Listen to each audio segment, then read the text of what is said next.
There's something haunting about the word comeback. It implies that you've been somewhere you never wanted to go. It whispers of pain, of loss, of a life unraveled. To come back means that you've fallen, you've become lost, broken. Imagine a boxer in the ring. He's trained for this moment his entire life. But then there's a punch he didn't see coming. And suddenly he's down face first on the mat. The crowd goes silent. The referee starts counting. And as the seconds tick by, he lies there, staring at the lights, wondering if he has anything left. If everything he's given has all been for nothing, just to end up here. That's where life finds us sometimes. Face first, flat on the mat. For me, it was a day I'll never forget.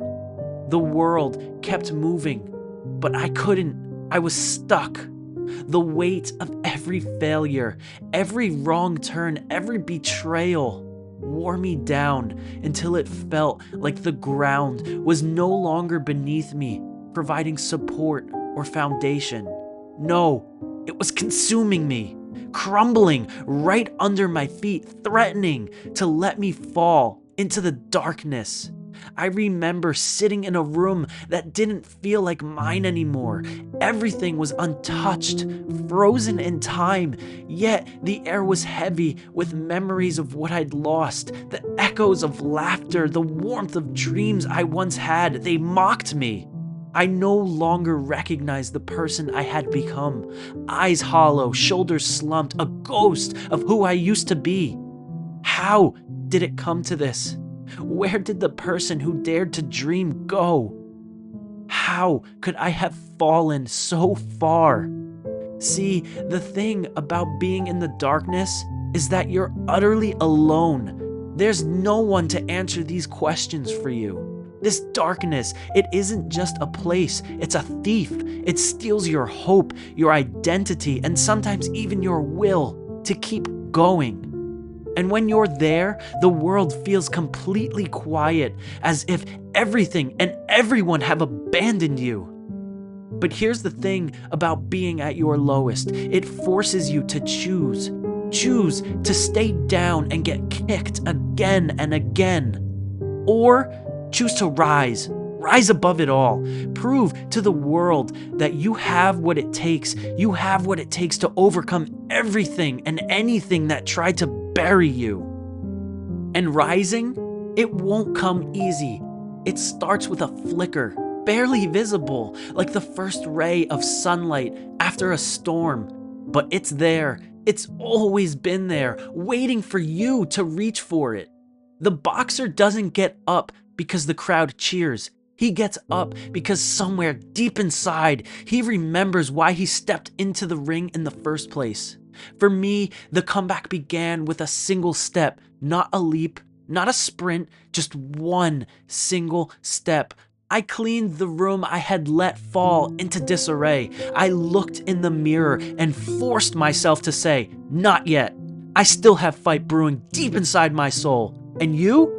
You have the same flicker inside you. It doesn't matter how many times life has knocked you down. It doesn't matter if you've lost everything you once held so dear.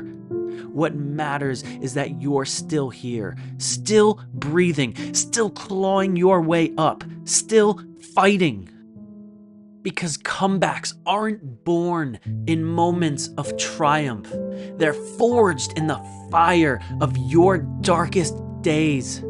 They're the result of every step you take when the world gives you every reason to stop.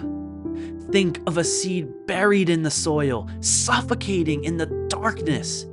It seems like the end, but beneath the surface, it's growing, pushing, reaching to bloom into the light it can't even see yet.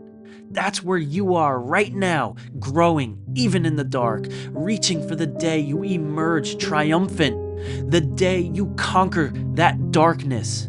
The day when the pieces come together. One day, the scars you carry will become proof of the battles you fought and won. One day, you'll look back on this moment and realize it wasn't the end. It was the beginning of something great.